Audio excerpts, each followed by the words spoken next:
So Nasiru, if it's not a problem, let's meet you. Let's know who you are, what you do, and you know how much you are doing in your community.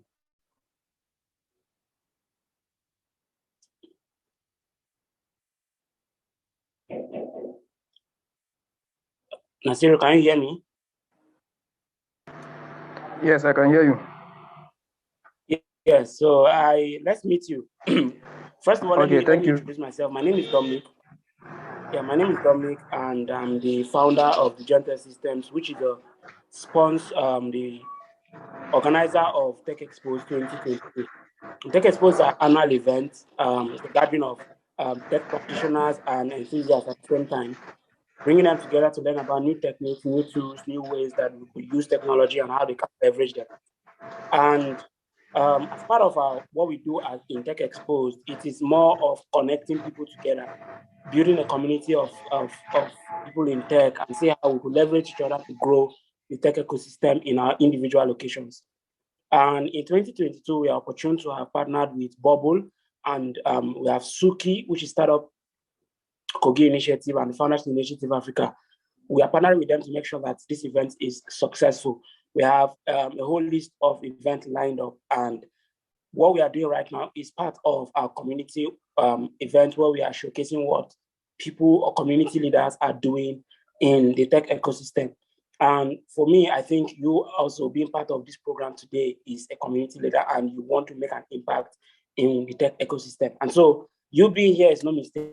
So let's get to know you. Let's know your name. Let's know what you do and see how we could connect. Okay, thank you very much. Yes. I think I've been following your page both on WhatsApp and all the social media handles. Yes. My name is Nasiru Abdulsalam. I am the founder of a tech startup known as NASComsoft Embedded. NASComsoft Embedded, we base here in Bauchi State and Bauchi town to be precise. So what we actually do here is training and certification, as well as leveraging all the opportunities that has to do with tech. As we all know, in line with the federal government advocate for digital economy, it has become imperative for whoever is residing in Africa as a whole to be tech inclined. So we have a lot of programs coming up. We are into a lot of package we train, we certify. We also design embedded systems. We design electronic systems. We design display technology. We have capacity in portal. We have capacity in web. And we have been going to schools, Federal Poly in Bauchi, University of Jos, Mobi, Adamawa, and HCBU Bauchi for training and certification, most especially on capacity building. We train staff, we train students. We also have a program that we run 2019-2020, which is known as Kids Can Code. Kids Can Code, KCC, Kids Can Code, where we camp more than 30 children from age of 10 to 16 for 30 days. And we taught them application development, we taught them basic robotics, we also taught them basic computer appreciation and things like that. So the hub is being found and proprietary by me as a social proprietor. And most of the guys that are with us here are mostly graduate and undergraduate of tertiary institutions, as well as secondary school tech enthusiasts and tech savvy. So personally, I'm tech savvy, and my research interests are in embedded system, wireless sensor network, robotics, and networking. So that's what I do. I am happy to be here. And I know as time goes on, we will get to know each other more and what we do. So I was happy today I just stumbled over the advert this morning and I was like, okay, let me just come in today and see what is happening. I've been trying to follow for a very long time because I've been following your program, but today I have less schedule. I said, okay, let me just make myself available today. So thank you very much. You are actually doing a very great job and we hope to do more together. Thank you. Great. Thank you very much, Mr. Nasiru. And looks like our speaker has not joined yet. So let's see how we could make this particular edition of meeting leaders in the tech ecosystem about you and what you are doing. Okay. So let's make this interview about you instead. So let's make it about you, and let's see how, you've said a lot of things about your hub. You've said a lot of things about what you are doing. And for me, I've been into the tech ecosystem for a number of years, not just where I am at the moment, but, on a global scale. I've had the opportunity to work with tech organizations around the world. And one of the things I've come to understand is that there are underserved regions in Nigeria, in Africa, when it comes to technology. And Nigeria, from my own research, has been the northeast part of Nigeria. They're not fully engaged when it comes to tech-related projects. So how would you say your hub is helping to upskill people within this location? Thank you for this question. And to be honest, I subscribe to your resolution about Northeast being on the develop or on the tap. I usually tell my guys that Northeast is still a virgin land. Even though there are requests for us to go to Lagos, to go to Abuja, but we still prefer to stay here because our people here actually need us. So let me come in briefly like this. I started this hub a long time ago, but we are formally incorporated.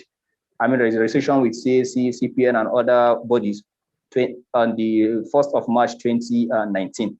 So one thing we have been able to do so far is we have been able to bring in ladies into tech, because there is this a phobia of our ladies going into technology. A kind of they feel insecure somehow, so they don't have this courage, and also they don't have much mentorship around. So we have a program called Ladies in Tech. Ladies in Tech. If you hashtag it, you see it has been going around. Ladies in Tech. So we have been able to pull in ladies from universities, from polytechnic into technology, and we've been able to give them the basic requirement as well as the basic skill required for them to be able to do stuff on their own. That's one.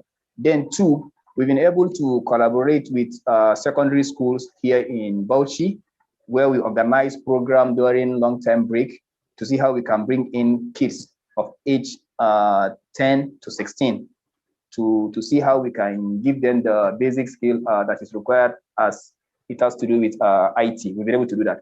Then on a large scale, we've been able to accommodate IT students from tertiary institutions, from Kazauri, from Adamawa, Mubi, and also from the Futi Adamawa, from ATB, from Federal Poly, from State Poly, and from even Unimed.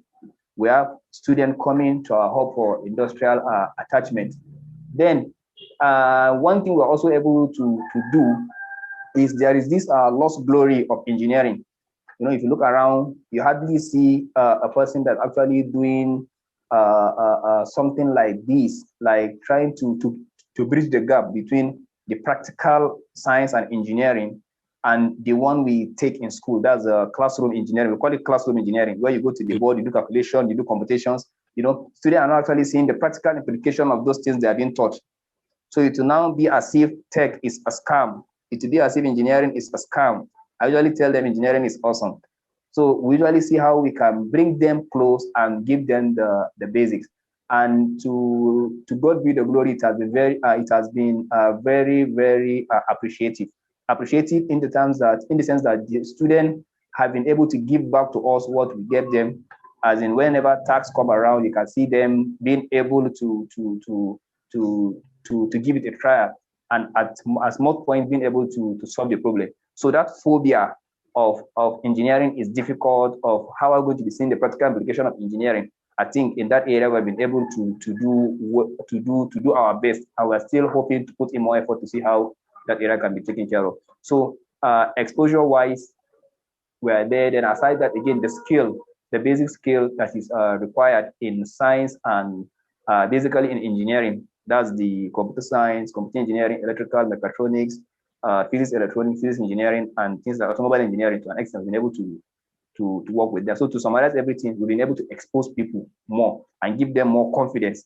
And also being able to tell them the job requirement, as in what is the work expected of you after you graduate from computer science, after you graduate from electrical engineering, after you graduate from computer engineering, what is the work expectation?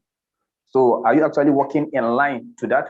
To an extent, we've been able to put them on the track, and with support from great minds and great programs like this, we've been able to reach more. So we're still hoping to reach more as time permits. Thank you.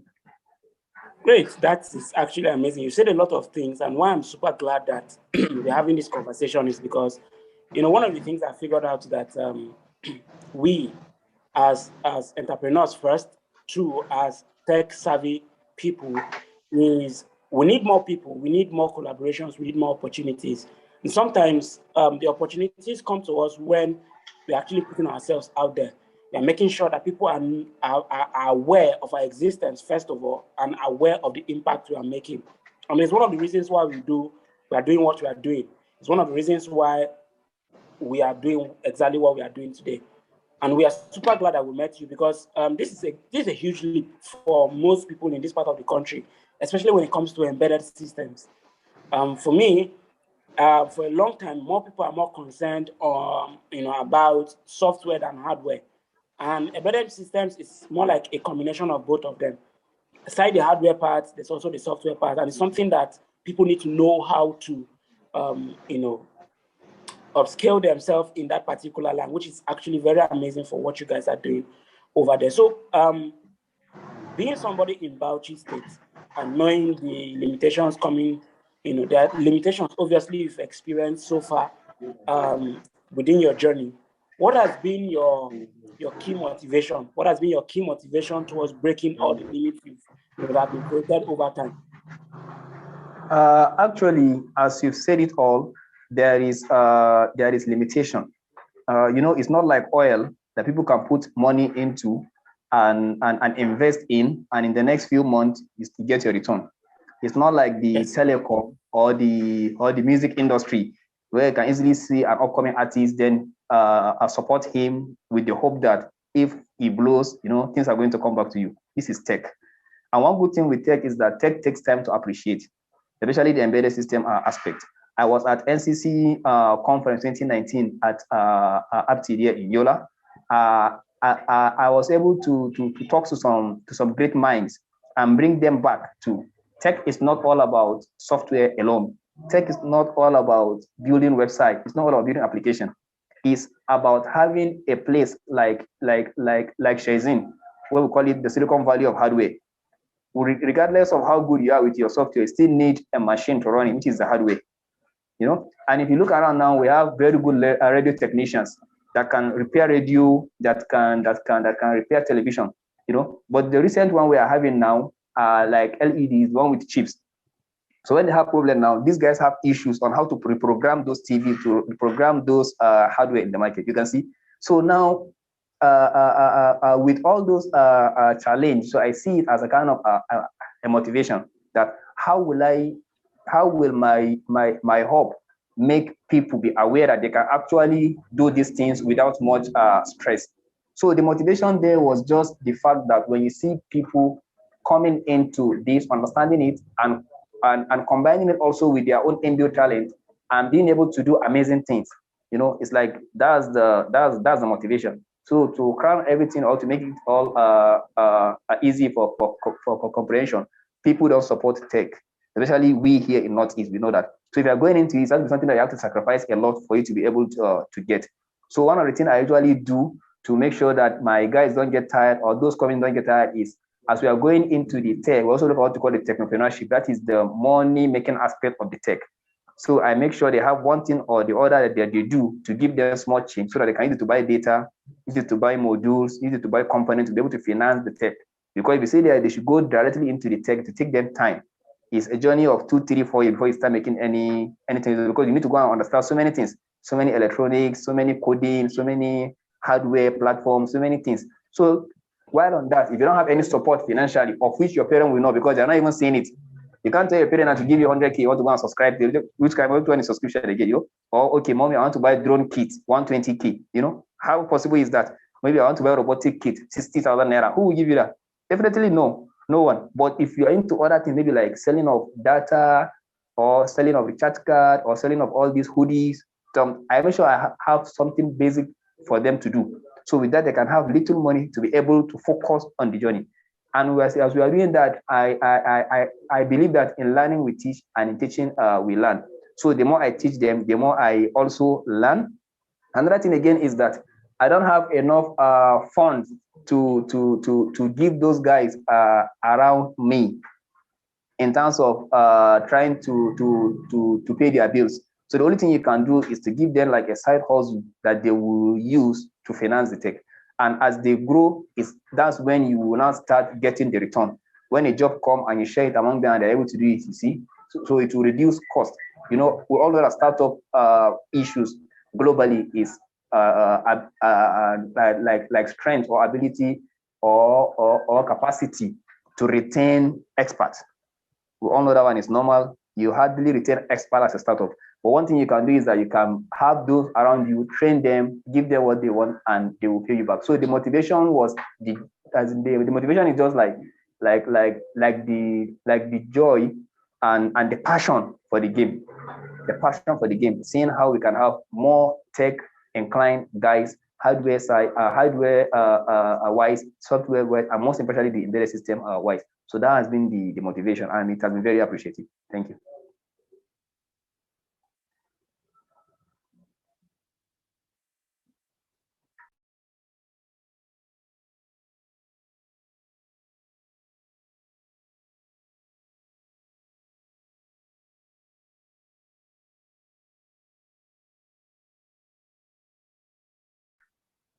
Hello, can you hear me?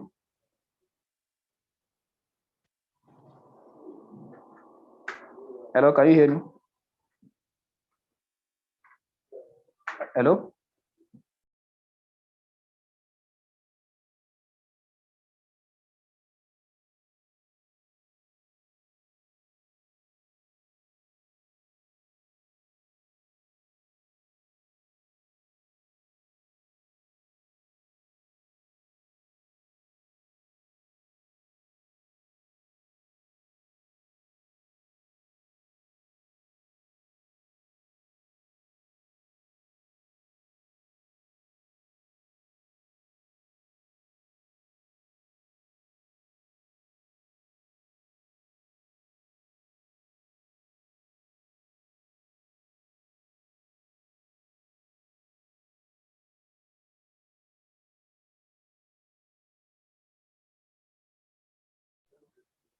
Hello?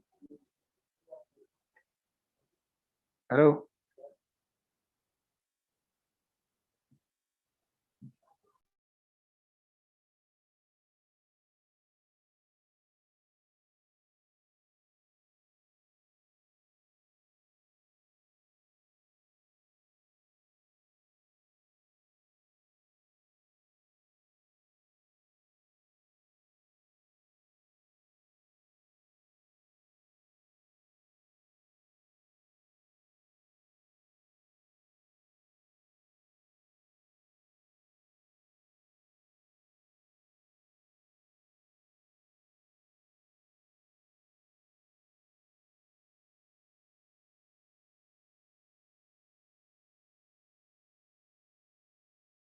Hello?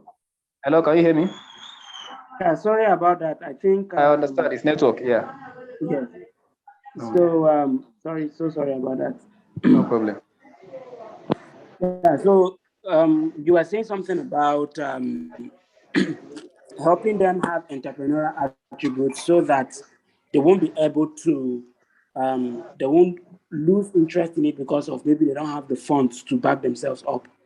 Yes. And which is very important. Like you said, a lot of people within this location, parents most especially, are not keen into the idea of most of their children building a tech career because before this time, they might not have had that understanding. Yes. And yes, that has limited most of their children to go into it. So it requires them to go through. I have that personal experience. I run a tech company too. And that personal experience has made me to see the need of building a community that can support each other. And there are a lot of partnerships we are looking forward to in the future to help more people, become, practitioners of tech as it is. So as you are, knowing fully well what you are doing, what are the kind of partnerships you're looking out for? What are the things you think, or what are the people you think you partner with to make things much more better for you, easier? And what kind of partnership are you looking for generally? Thank you very much. Actually, what we are looking for generally here now is, we all know how expensive hardware modules or trainers are. So from that angle, what we're looking for now is, how are we going to have wider coverage? Because I'm sure with wider coverage and wider people getting to know about what we are doing, and having more interested candidate from all the state within the zone first, before going to maybe the country or the continent as a whole. So the more people we have in this, the more people we have doing this, the more easier it will be for us to be able to pass the information as required, and also the more community we are going to be able to reach. So the partnership, those are the kind of partnership that we actually need for now. Okay, that's actually amazing. So we're actually coming to the end of this particular session. So I just have one more question to ask you. As a leader in your industry, and as a leader in exactly what you are doing, what are the key things you want people to know? New people coming into tech, new people trying to be part of a tech community. What are the things you think they should be aware of, and what are the things they should prepare for? Thank you very much. One thing that I usually encourage whenever I happen to have people coming into this is this. There is this, I don't know, is it, how will I put it? Is it like a normal thing that people usually see, that as a tech guy, you don't have anything to do with your soft skills? Okay. And that have always been a problem. You see a very good programmer that cannot actually express himself. You see a very good programmer that doesn't have communication skills, he doesn't have writing skills, he doesn't have reading skills. So one thing I usually tell them is, your soft skill is very, very important. You must know how to take care of your soft skill, your personal effectiveness, And there is this, I don't know, this popular belief that if you're a tech guy, you must look rough, you must leave this here anyhow, you must look as, I don't know if you understand, you can still be religious and go into tech. You can still be very nice and good. So I usually advise guys coming to tech to make sure they take care of their soft skill. Because if you don't take care of your soft skill techniques, you're going to have a lot of problems. Number one, you may not even be able to write as expected. You may not be able to communicate as expected. You may not be able to engage in discussion and dialogue with experts. So all those things are things that we need to look up for. So if you're coming to tech, you need to take your soft skill very, very important. That is one. Then two, mentorship. People don't take mentorship very seriously, especially in this part of the world. And I've seen mentorship as a very key factor in becoming whoever you want to become. When you have a very strong mentor, and when you take that relationship very, very serious, it will be easier for you to come up. So my advice is always for them, take care of their mentorship or take care of their soft skill. That is it. Then lastly, goal. You have to be goal oriented. Tech journey is not a journey of 2-3 days. Sometimes if I'm in a class, I'll be telling my guys, okay, if you can blink your hello world or do your 1 or 2 simple design, I'll tell them this can never guarantee you a job with Microsoft. You need to be extraordinarily good. So you need to have a goal. You need to have a goal. And there's one thing I usually end up with, which is everything is learnable. Everyone is learning, and everything is negotiable. So with that, I think we are good. Thank you. Right. Thank you very much for your time, Nasiru. It's actually, I think the speaker did not show up today so that you can show up. That's why he didn't show up, so that we could hear what you have to say. Yeah. Thank you. So it's super amazing to have you here. What I do, what I am, me and my company and whoever I'm working with, what we are targeted towards is building a more inclusive tech ecosystem. And we are looking forward to doing that with what we are doing with TechXposed. For us, TechXposed is not just a subsidiary of our business, but also a community that we are building. It's more like our community aspect. Let's help more people leverage a lot to grow themselves as not just business people, individuals as well, organizations as well. So thank you very much for making our time to be here today. And this session is recorded, and so it's going to be shared across all our platforms. And you can do well to share it with as much people as possible so that they get to see your impact and what you are doing. And we on our own part have a lot of people within our network that will make sure that they see what you are doing. So thank you very much. I really appreciate having you. And I look forward to seeing you in TechXposed 2022. I will be there by His grace. Some of my guys have already nominated me, so waiting for you to tell us what to do next. Okay, no problem. I think there were mails. I think they sent out mails last week. Yes, I received the mails too. I received it. Okay, fine. I think there's supposed to be a day. You are supposed to schedule a day for your interview. But I think for now, meeting you, I think there's no need for the interview again because I've actually listened to the work you're doing. No, sincerely, it's the same thing you're going to tell them. So yeah, actually, listen to what doing, and it's actually amazing, and we look forward to seeing you. Thank you very much. Thank you very much. All right, take care of yourself. You're welcome. Bye-bye.